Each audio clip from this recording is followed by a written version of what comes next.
La talla en madera en la región oriental es producida fundamentalmente por pueblos guaraníes, los cuales están clasificados en típicos y atípicos.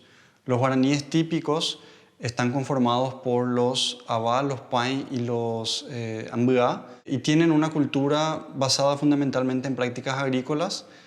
Estéticamente, los guaraníes típicos promueven o privilegian cuestiones relacionadas con el ritmo, la armonía y tienen formas más comedidas y comportadas en cierto sentido, frente a los guaraníes atípicos conformados por los H, los cuales, por tener una cultura basada históricamente en prácticas de cacería y recolección, tienen unas formas un tanto más hoscas, un tanto más brutales, y que están emparentados lingüísticamente con los guaraníes típicos, pero se diferencian por sus rasgos culturales. Asimismo, ambos grupos, en cierto sentido, coinciden en la austeridad de sus formas.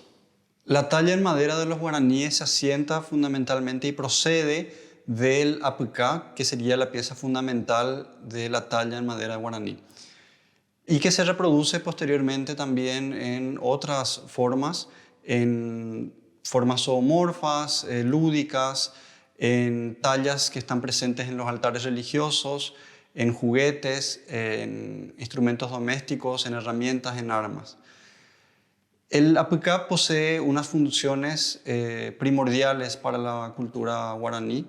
Es el asiento en el cual los danzantes de las ceremonias religiosas descansan, pero también el asiento donde el chamán reposa, el chamán cansado reposa, y donde recibe iluminaciones, donde recibe revelaciones.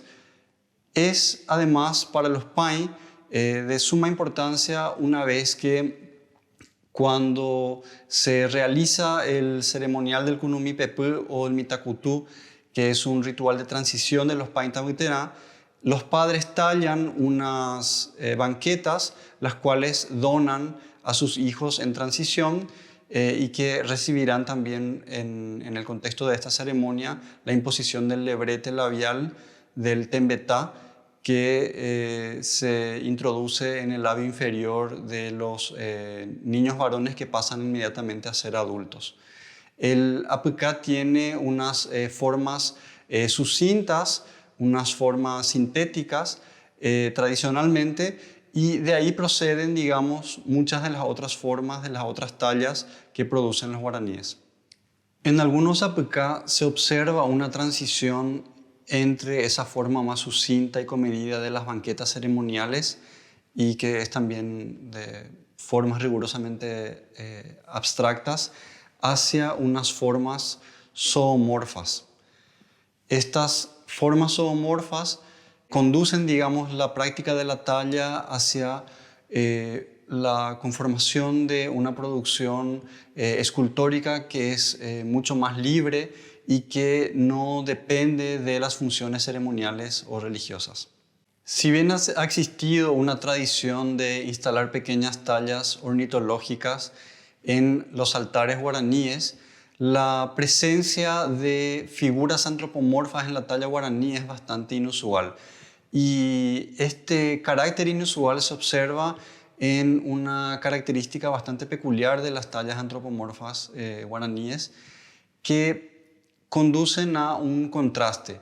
Mientras las banquetas o las tallas que proceden de las banquetas presentan una orientación horizontal y son mucho más estables, a medida que las tallas antropomorfas adquieren una verticalidad, van adquiriendo también un cierto desequilibrio o desbalance.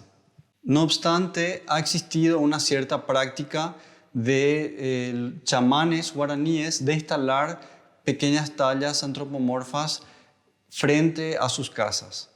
Las tallas zoomorfas de los guaraníes proceden de alguna manera de la forma de las banquetas ceremoniales de los apucá, y las tallas de mayor tamaño, las de mayor volumen, especialmente la de los abá, De hecho, poseen ecos de esa banqueta ceremonial. Uno de los artistas fundamentales en la talla guaraní ha sido el abad Salustiano Portillo, fallecido recientemente, el cual empleaba motosierras para hacer aparecer formas que esa misma herramienta industrial haría desaparecer en manos de las fuerzas coloniales.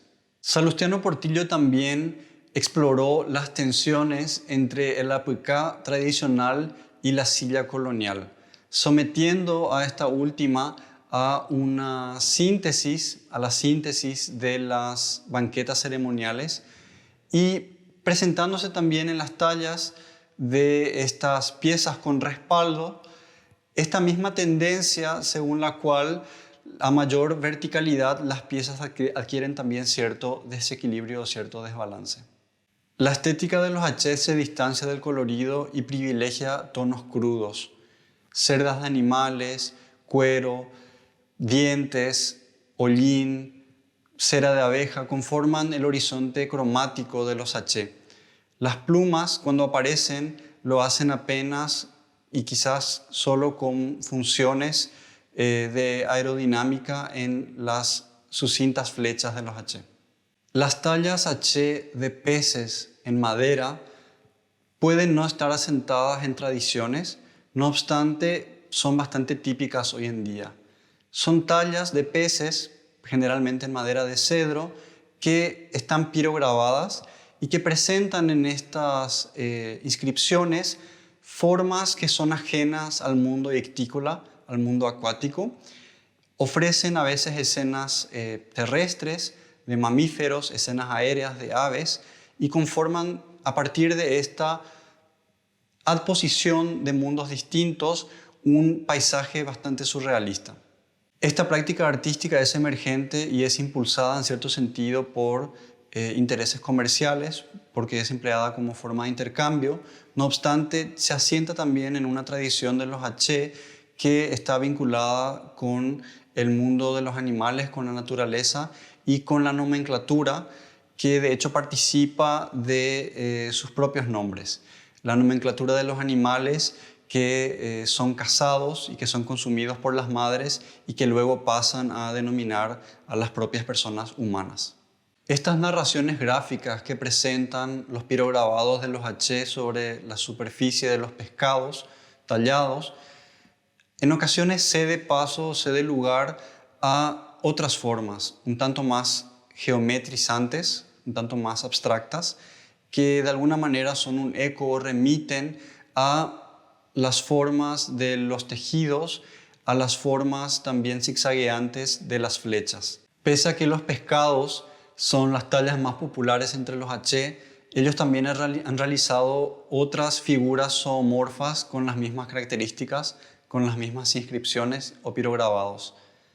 Asimismo, como otras sensibilidades indígenas, ellos han sido capaces de nombrar el avance de las fuerzas coloniales que amenazan sus territorios y que se extienden sobre la frontera, sobre el paisaje, amenazando su cultura.